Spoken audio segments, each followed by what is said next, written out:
Hola a todos.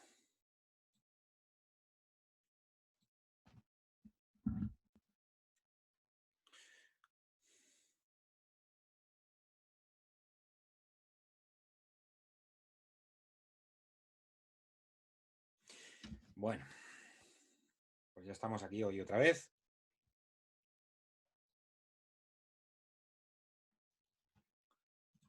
Vale.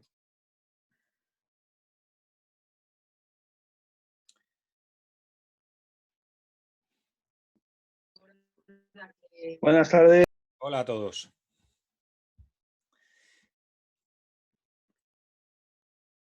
Bueno, hoy... Vamos a ver, voy a abrir otra vez. Vale, Juan Carlos ya está aquí también. Muy bien.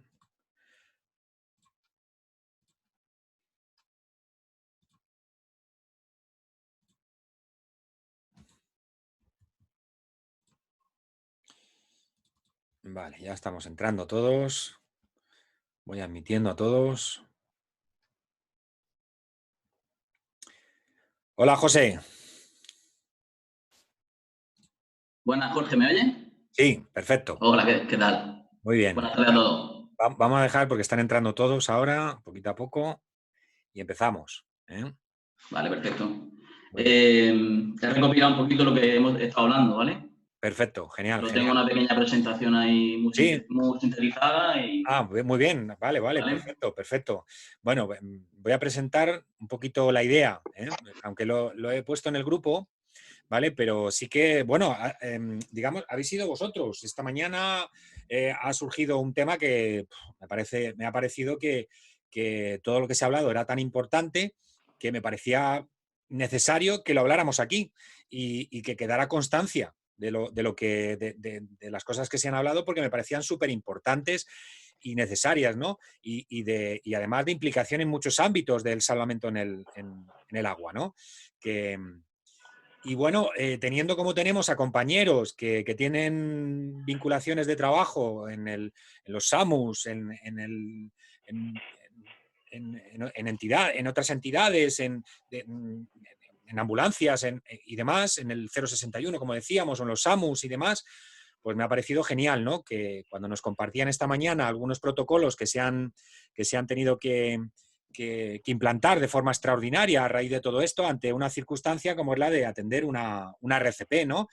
Algo que creo que se nos echa encima porque abrimos las playas y nuestros compañeros de Salvamento en Playas pues seguramente se estarán preguntando, porque de hecho ya hemos visto en alguna situación en el grupo que alguno ha hecho preguntas y demás.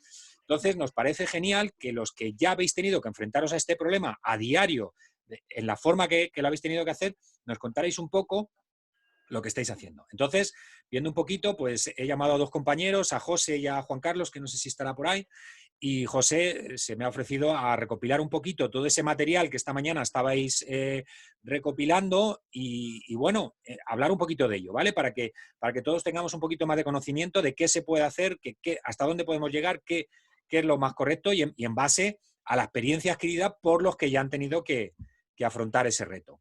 Así que, José, si me has dicho que has preparado algo ahí ya, pues te doy el paso para ti del aula.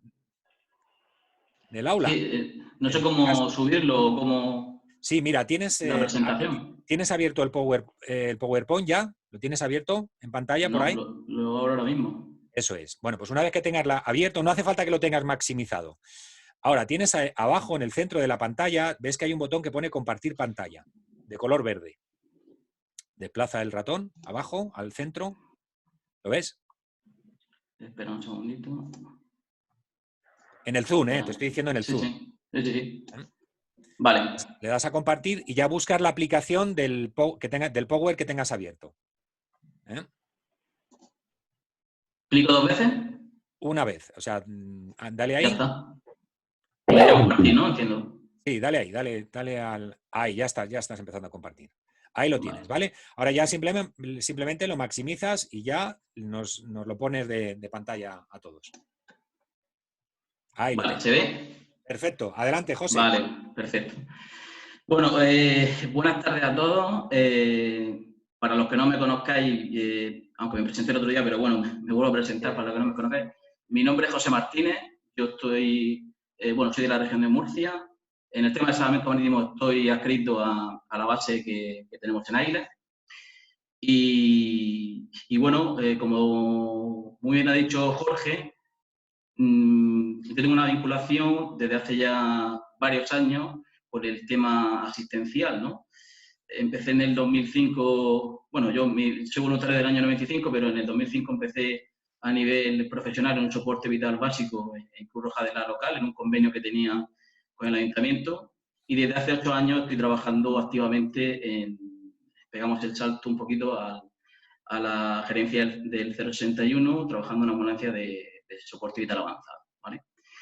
Entonces, pues bueno, pues Jorge me ha pedido que haga un poquito, pues eso, una pequeña representación de los procedimientos, en este caso del RCP, porque aunque realmente esta situación ha sido tan sumamente extraordinaria que se han remodelado prácticamente todos los procedimientos. Nos hemos tenido que ir amoldando un poquito sobre la marcha a toda esta situación, ¿no? Deciros que toda la documentación que he recopilado es una documentación que viene de las circulares que a nosotros nos pasa directamente el Servicio Autonómico de Salud, es decir, que está vinculado directamente con el Ministerio de Sanidad, ¿vale? En concreto, ya digo, vamos a centrar un poquito, porque es de lo que se ha hablado esta mañana del RCP. Vuelvo a reiterarme que todas las situaciones son complicadas. Nosotros ya llevamos 50 días tratando la atención extrahospitalaria de una forma completamente distinta y todos sois conscientes de la capacidad de contagio que tiene este virus y a las cifras me remito que son alarmantes con respecto a personas sanitarias, ¿no? Pero bueno, el tema del RCP vamos a centrarnos un poquito en el protocolo específico en una persona, o mejor dicho, una sospecha. Ahora veremos que para nosotros en el ámbito extrahospitalario, incluso en el hospitalario, aunque no se tenga prueba, todo el mundo es positivo de COVID, hasta que no se diga lo contrario. Esto fue lo primero que nos dijeron hace 45 días, ¿vale? Entonces, pues bueno, vamos a ir pasando la presentación y os voy a ir diciendo o concretando un poquito cómo se ha redactado el protocolo. Bueno, primero unas consideraciones previas, ¿no? Para ponernos un poquito en situación. Cuando nos pasaron las circulares, las primeras circulares, como he dicho, lo primero que nos dijeron es que todo paciente en parada cardiorrespiratoria se considera un COVID, ¿no? O sospecha de COVID positivo. ¿Qué ocurre con esto? Que nosotros afrontamos la intervención con la garantía y la seguridad extra de tener o de pensar que la realidad que tenemos delante es realmente una persona que es positiva de COVID. Eso al final siempre es bueno, ¿vale? Entonces, nosotros, un paciente que está en parada cardiorrespiratoria, aunque no tenga descrito o aunque no sea positivo de COVID, nosotros lo tratamos como positivo de COVID, ¿vale? Otro hincapié que se hizo desde el principio es esta frase que viene en el segundo punto. O sea, no tienes tu EPI puesto, no puedes actuar, ¿vale? En todos los protocolos que nosotros utilizamos en la evaluación inicial del paciente, a nivel digamos, asistencial básico, la primera acción que siempre se tiene que realizar es asegurar la zona, ¿no? Y eso es una cosa que hay que llevarla, digamos, como una impronta, ¿no? Lo primero que tenemos que tener claro es que si no tenemos la seguridad adecuada para poder actuar, no podemos actuar, ¿vale? Entonces, por lo tanto, si no tenemos EPI puesto, no se puede hacer una RCP. Imaginaros, la verdad que nosotros no hemos tenido problemas en este sentido, pero bueno, me consta que otros compañeros sí han tenido un poquito esta tesitura. Imaginaros la situación, ¿no? Aparte de lo que es el propio ambiente que hay alrededor de esta situación. Me refiero a los familiares, ¿no? O sea, es una situación muy compleja, ¿vale? Bien, lo siguiente es la colocación del EPI, porque esto también nos supone un problema. Al final, el tener que ponernos en la siguiente diapositiva, establezco un poquito cuáles son los elementos básicos del EPI que nosotros estamos utilizando y bueno, es importante que sepamos colocarlo con cierta premura, ¿no? Cuando te dan un aviso, una persona que está inconsciente y no respira, pues, y tú realmente haces una mediación con con el llamante para saber o para confirmar y ves que, pues eso, que es verdad, ¿no? Que existe mucha agitación, que lo que te están contando realmente no es que sea una sospecha de parada, sino que, bueno, que efectivamente tienes una parada. Pues imaginaos la situación de estrés a la hora de colocarse el equipo de protección. Entonces, es importante que esto esté muy, digamos, muy estudiado y, sobre todo, muy adiestrado, ¿no? Que sepamos cómo nos tenemos que poner el mono, cómo nos tenemos que poner las calzas, el orden de colocarnos las cosas y, sobre todo, el orden de quitarnos las cosas. Ahora os presentaré una diapositiva con una zona sucia y una zona limpia para la transición de la retirada de un equipo EPI, ¿vale? En lo que es la acción de tratamiento con pacientes con COVID. Luego, tras la actuación, también es muy importante que tengamos en cuenta, fijaros, estos 3 puntos, ¿no? Primero, la adecuada retirada del EPI. Nosotros, cuando acabamos una intervención de una persona sospechosa de COVID o COVID positivo, debemos de retirarnos el EPI y se tiene que realizar de una forma protocolarizada, ¿vale? Y, de hecho, nos pasaron una relación en 10 pasos, entre los cuales pues existe siempre la aplicación de famoso gel hidroalcohólico, en el cual, pues eso, primero te quitas la gafas de protección, la metes en una bolsa, ahora os lo iré explicando. Pero es fundamental, más que a la hora de colocárnoslo rápido cuando vamos hacia el lugar, porque al final el EPI está limpio. Es mucho más complejo y supone mucho más riesgo de contagio el poder llegar a tocar alguna superficie que está en contacto con el paciente y a la hora de retirártelo, pues te toques la cara accidentalmente y se produzca el contagio. Vuelvo a repetir que este virus en concreto tiene una capacidad de transmisión, un 8 muy importante, ¿vale? La capacidad de transmisión que tiene y es algo complicado. Luego, el tratamiento de los residuos, o sea, los tratamientos de los EPI que nosotros utilizamos para el tratamiento de pacientes COVID, pues no se cogen y se meten en una bolsa y se tiran a la basura, sino que ahora veremos, ahora os explicaré que hay un tipo de residuo que es biológico que se utiliza, se echa en una bolsa, el mono se echa en otro contenedor específico, o sea, todo al final tiene un orden lógico y una buena gestión de ese residuo, ¿de acuerdo? Eso es importantísimo. Luego, esos contenedores que nosotros utilizamos para residuos, pues está escrito una empresa que produce la reposición y la retirada de esos contenedores, ¿vale? Y luego la manipulación del material con esos contenedores. Parece una tontería, pero, por ejemplo, a la hora de cerrar una bolsa de plástico, donde existe, por ejemplo, contenido biológico que está en las mascarillas o que está el mono que hemos utilizado, si nosotros cerramos y se genera como esa salida de aire, no sé si sabéis lo que os digo, esa salida de aire cuando nosotros cerramos una bolsa y te está dando la cara, al final es un aerosol que tú estás inhalando. Entonces, has podido retirar el aire de una forma fabulosa, pero al cerrar la bolsa, pues cometes este error y parece una tontería, pero pasa, ¿vale?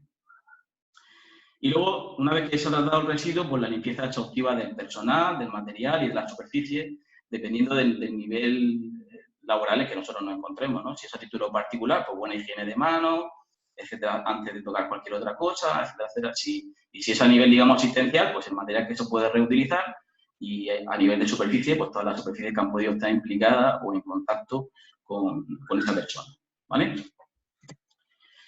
Bueno, siguiendo con las consideraciones previas, como he dicho antes, nosotros el EPI estándar que utilizamos se compone fundamentalmente de estas piezas que tenéis aquí. Un mono completo, esto supongo que lo habéis visto, ¿no? Esto, la gente con el mono y vestida de romano es una cosa que desgraciadamente ha salido mucho en televisión. Bueno, las calzas, que nosotros utilizamos este tipo de calzas que no son tobilleras, sino que son de espinilleras, son mucho más cómodas porque las que son tobilleras tienes que retirártelas antes que el mono y eso supone un poco de contagio, ¿vale? Entonces utilizamos estas que se pueden quitar directamente desde la parte limpia del mono, conforme lo vamos bajando hacia abajo, ¿vale? Doble guante. Nosotros siempre utilizamos el guante interior o guante limpio que se llama, un guante de nitrilo, pero corto, ¿vale? De los normales. Luego, encima de lo que es el mono y tapando el guante limpio, utilizamos lo que se llama un guante sucio. Estos guantes sucios, si os fijáis, son más largos, son los guantes que se utilizan para el tema de cirugía, ¿vale? Entonces te llegan como a mitad del antebrazo y de esa forma nosotros lo que tenemos, lo que conseguimos, es que, digamos, la parte de la mitad del antebrazo hasta la muñeca, cuando nos retiramos ese guante, esa parte es zona limpia, ¿de acuerdo? Entonces, no está la zona, digamos, a la hora de retirarte el mono, tan ajustada el límite de la zona limpia con la zona sucia. Luego, las gafas de protección integral, que son esas que veis ahí.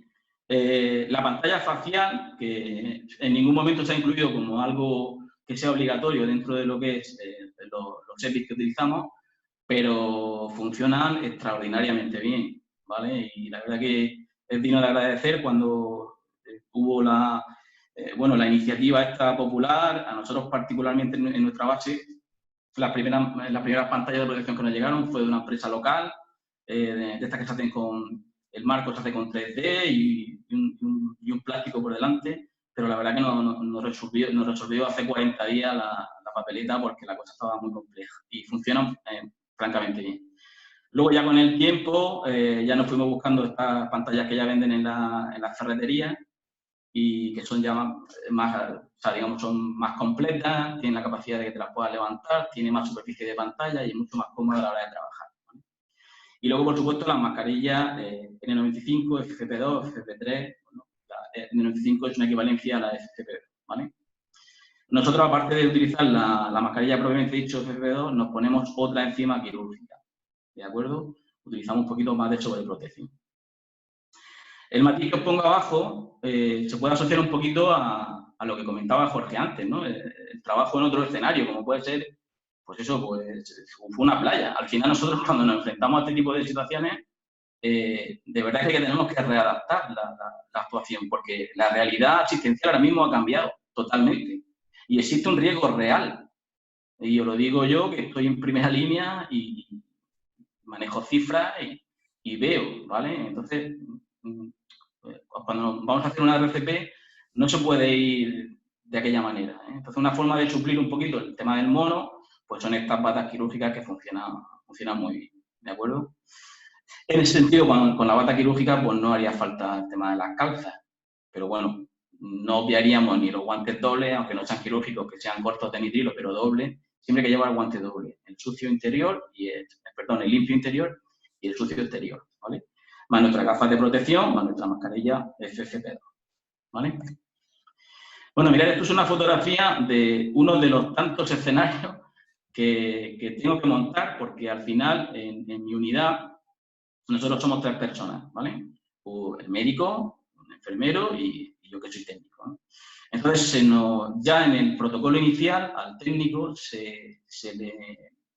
digamos que se le cedió la responsabilidad de montar las zonas de transición mientras que el equipo entraba a domicilio y, sobre todo, y muy importante, memorizar el protocolo de colocación del EPI y retirada del EPI, ¿vale? Si os fijáis en la fotografía, nosotros utilizamos para la recepción del material, este tratamiento de residuos que yo he dicho, utilizamos 4 bolsas, aunque la bolsa 2 no se ve porque está detrás de lo que es el contenedor de biológico y no se ve. Pero bueno. Entonces, la bolsa 1 correspondería con un contenedor medio de biológico, ahí normalmente echamos el mono, ¿de acuerdo? La bolsa 2, que no se ve, normalmente se está en las mascarillas. Si os fijáis, lo que está más expuesto o la ropa que ha estado más expuesto con el riesgo de la persona que está contagiada de COVID se queda en la parte principal de la zona sucia. Y conforme vamos avanzando, vamos depositando en las bolsas material que se puede reutilizar. De tal forma que en la bolsa número 3 normalmente se suelen poner las pantallas de protección y en la bolsa número 4 se suelen poner las gafas, ¿vale? Las gafas integrales. Esas 2 bolsas se cierran y se utilizan, o sea, se llevan para su posterior higienización, puesto que con simplemente agua caliente y un buen... O sea, el protocolo dice que con que utilicemos jabón y agua tibia es suficiente para poder llegar a higienizar este tipo de material. Pero bueno, nosotros en la base tenemos un material de higienización específico y bueno, utilizamos ese material, ¿ok? Y las mascarillas que se quedan en la bolsa 2 se introducen dentro de la bolsa 1 y la bolsa 1 se cierra y se tapa, ¿vale? Ese sería el contenedor de biológico. Si os fijáis, las esterillas, hay como 2 esterillas, una puesta de forma horizontal y una puesta de forma longitudinal. La zona, digamos, de transición sería de la zona sucia hacia la zona limpia. La primera arterilla, que es un empapador, está lleno de lejía. No sé si veis la fotografía que está como mojado. Eso es lejía, ¿vale?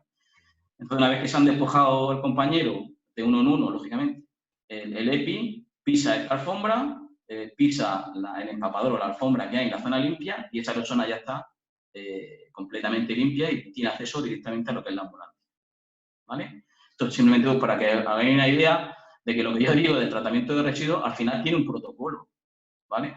Y bueno, y vuelvo a repetir que a nosotros se nos exigió que se memorizase este protocolo porque ya no solo que tú puedas trasladar a un paciente sospechoso de COVID, sino que es que como hay tanta cantidad de pacientes que son positivos y hay que hacer los seguimientos, pues nos encargamos nosotros, ¿entendéis? Entonces hay que controlar muy bien el tratamiento de los residuos, de ahí poner un poquito esta diapositiva. Bueno, vamos con lo que son las actuaciones específicas del RCP en función de los tipos de soporte, ¿no? Soporte, todos sabemos que tenemos 3 tipos de soporte. El soporte vital básico, que es un soporte vital que está aplicado fundamentalmente a personal LEGO, ¿vale? Con una cierta formación en primeros auxilios, ¿vale? Luego tenemos el soporte vital instrumental, que ya daríamos un salto cuantitativo y cualitativo, ya estaría más asociado con una figura de un técnico en emergencia sanitaria de 2000 horas, ¿vale? Tiene otras capacidades y otras responsabilidades. Y luego un soporte vital instrumental, donde ya se incluye el tema de la electromedicina, bueno, lógicamente la presencia del facultativo, la presencia del enfermero, la utilización de electromedicina y la utilización de medicación, ¿vale? Vamos a ir de lo básico a lo complejo. El avanzado no lo vamos a utilizar para nada, pero bueno, os lo he puesto para que tengáis también unas nociones de cómo se está trabajando en la actualidad en un recurso de soporte vital avanzado, ¿vale? Vamos a empezar con el soporte vital básico. Bueno, esto es una fotografía que ha estado rulando en algunos foros que tenemos nosotros, los técnicos de emergencia sanitaria, y me resulta muy, muy visual, ¿no? Para que entendáis que cuando nosotros realizamos las compresiones torácicas, existe una exhalación del aerosol y ese aerosol es potencialmente contagioso, ¿vale? Por eso el compañero, creo que es Juan Carlos, que trabaja en básico, en soporte vital básico, hacía mucho hincapié y yo estoy totalmente de acuerdo. O sea, la cantidad de aerosol que en una compresión se puede generar, pues si se está expuesto, pues tenemos muchas posibilidades de que se produzca un contagio real, ¿vale? Entonces, el objetivo digamos, readaptar todo este tipo de técnicas en los 3 soportes que vamos a ver es precisamente pues, evitar todo esto, ¿no? O las consecuencias de ese aerosol que están dispersos. Con respecto a la actuación específica en el soporte vital básico, fijaros, lo primero es asegurar la zona, ¿vale? Yo, a la gente que formo, le hago mucho hincapié en esto, ¿no? Porque de verdad que es una acción que muchísimas veces se obvia, ¿vale? El famoso efecto túnel, ¿no? Que veo la situación y lo que hago es ir directamente a esa situación sin antes pararme y evaluar si realmente puedo tratar esa situación, si la zona es adecuada o si las circunstancias del paciente lo permiten, ¿vale? Os recuerdo que el asegurar la zona dentro de lo que es el protocolo de evaluación inicial se divide básicamente en 3 acciones, ¿vale? Cronológicamente. Primero, la autoprotección. Quiero decir, si yo no tengo el material adecuado para autoprotegerme, no puedo asistir. Y eso tenemos que tenerlo clarísimo, ¿vale? No tengo el material, no asisto.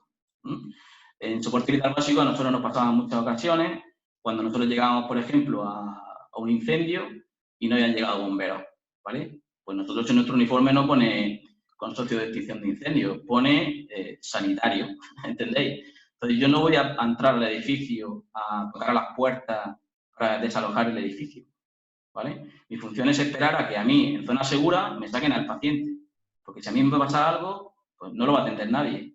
Entonces lo primero es la autoprotección. Si tengo material para autoprotegerme, entro. Lo segundo es la protección del lugar. Puedo estar muy bien autoprotegido, pero el escenario no es un escenario estable, ¿vale? O es un escenario que es complejo o que se puede complicar. Y por último, la protección del paciente. Y aquí hago un inciso, porque aquí ya sí hay una readaptación del protocolo que nosotros tenemos en el desarrollo de la evaluación inicial del paciente. De tal forma que siempre que se vaya a tratar con estos pacientes, como hemos dicho, se sospecha que es un COVID positivo. Por lo tanto, lo primero que tenemos que hacer es colocarle una barrera de protección al paciente, ¿vale? Las barreras de protección pueden ser barreras de protección homologadas, dígase, estos llaveritos que llevan la propia barrera de protección con la cara dibujada del paciente, con un trocito de papel en el centro para realizar las ventilaciones, pues esa barrera de protección, que normalmente se utiliza para la ventilación, también vale para que el aerosol, ¿vale?, no expanda. Y cuando digo materiales de fortuna, porque el protocolo también contempla, de hecho hay un compañero que esta mañana ha puesto una relación que me parece muy, muy interesante, el tema de ponerle pues, un paño, un trozo de, pues eso, de algodón, un trozo de camil, algo para intentar que se produzca una dispersión de ese aerosol que emana el paciente en el desarrollo de la compresión, ¿vale? Luego la evaluación inicial del paciente, lógicamente, de evaluación primaria. No llegaremos nunca a la evaluación secundaria, porque dentro de la evaluación primaria, como sabéis todos, primero tenemos los niveles de conciencia, determinaremos que el paciente está inconsciente, y luego tenemos la maniobra, o sea, la comprobación de la respiración, que en el protocolo se utiliza la famosa maniobra VOS, ¿no? El ver, oír y sentir. Bueno, pues esta maniobra en el protocolo redactado para COVID se ha eliminado, ¿vale? Porque esto supone que nosotros acerquemos la cara, ¿vale? Bueno, primero que realicemos una apertura de la vía aérea, ¿vale? Maniobra frente-mentón o avance mandibular, ¿vale? Según las circunstancias. Pero supone que nosotros acercamos la cara al paciente pues, para ver si hay una oscilación del pecho, para escuchar si hay una exhalación y para sentir en la cara si existe esa exhalación. Por lo tanto, lógicamente, eso no es contemplable en un paciente con posible COVID. Por lo tanto, esa maniobra fuera en el protocolo readaptado de RCP. ¿Qué se hace para suplir eso? Pues lo que es una palpación torácica. Estamos hablando de soporte vital básico, ¿vale? Simplemente poner la mano en el pecho e intentar determinar si tiene alguna oscilación, ¿vale? Para determinar que el paciente no respira, ¿vale?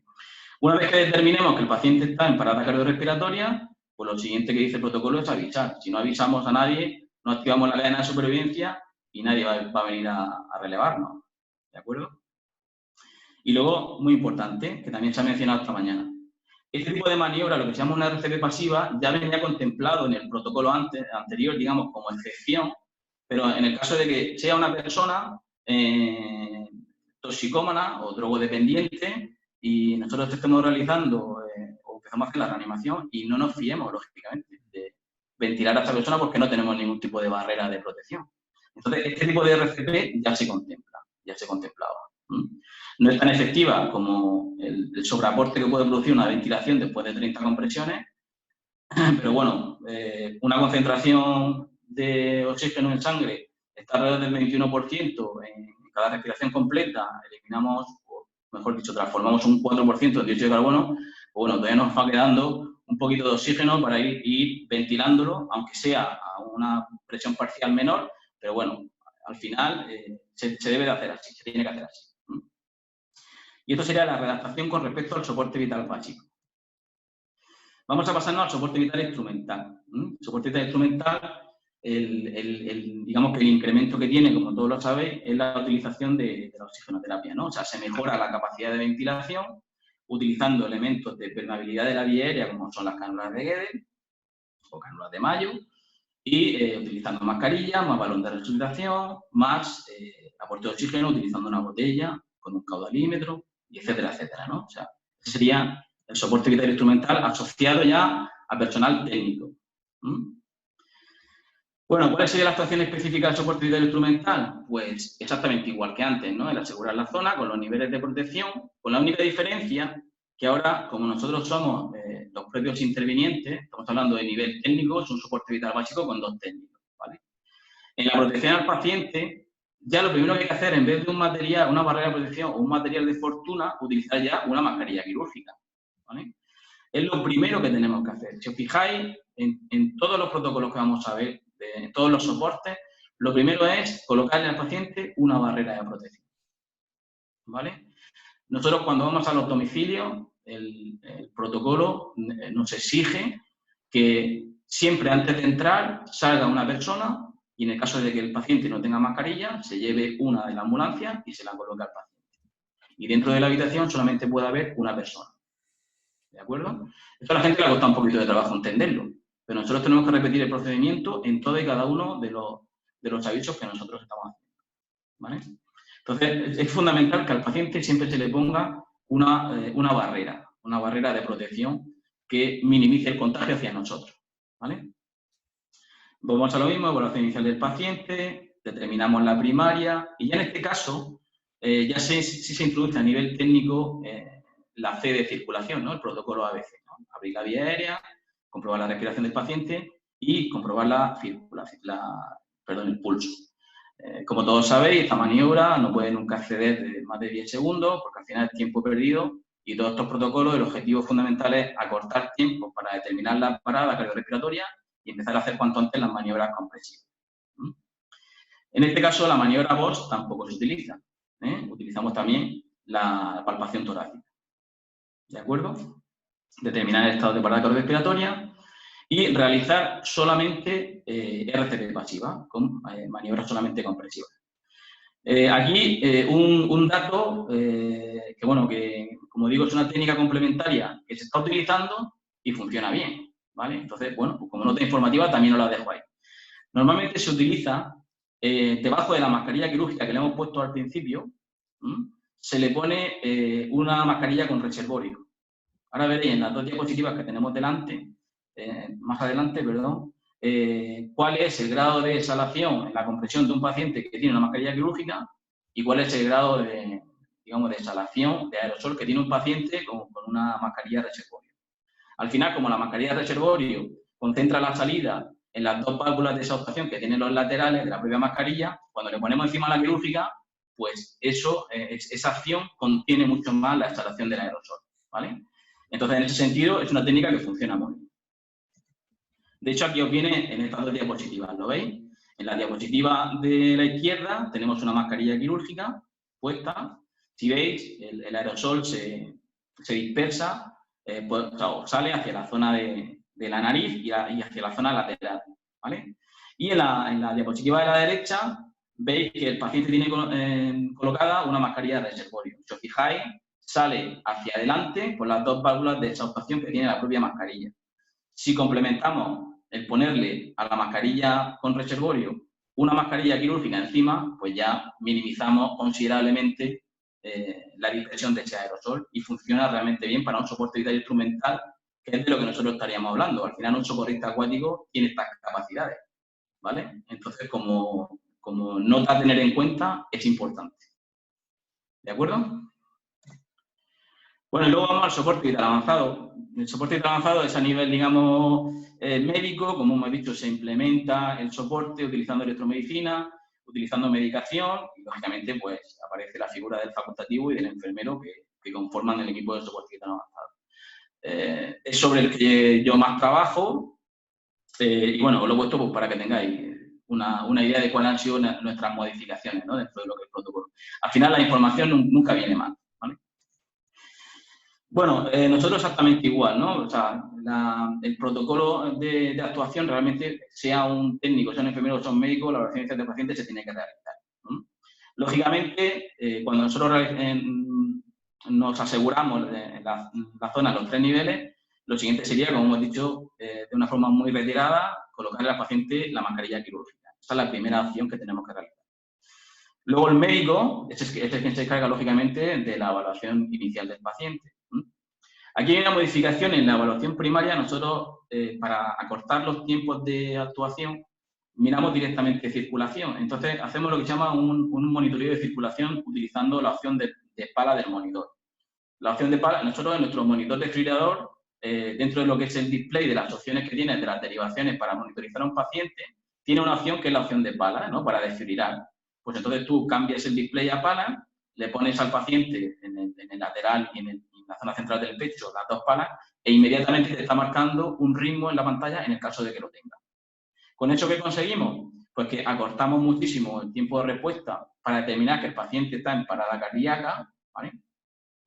Y en un momento determinado, si nosotros tenemos un ritmo que sea desfibrillable, por ejemplo, si está en fibrilación ventricular, pues nos permite hacer una descarga, ¿de acuerdo? Al final, la utilización del TESA o en soporte vital básico, el cambiar el protocolo para empezar con las compresiones, era para intentar reactivar, en el caso de que el paciente esté en un ritmo desfibrillable, como puede ser una fibrilación ventricular, mediante unas compresiones fuertes, intentar reactivar esa actividad cardíaca normal, ¿vale?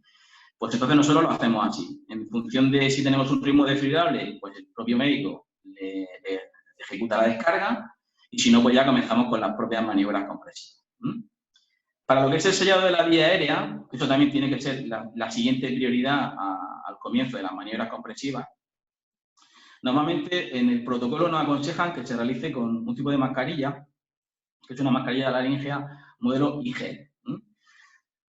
Existen otros tipos de mascarillas laríngeas, que son las que utilizan el neumo, pero bueno, esta es mucho más fácil a la hora de colocar y bueno, también produce un sellado de la vía aérea en mucho menor tiempo.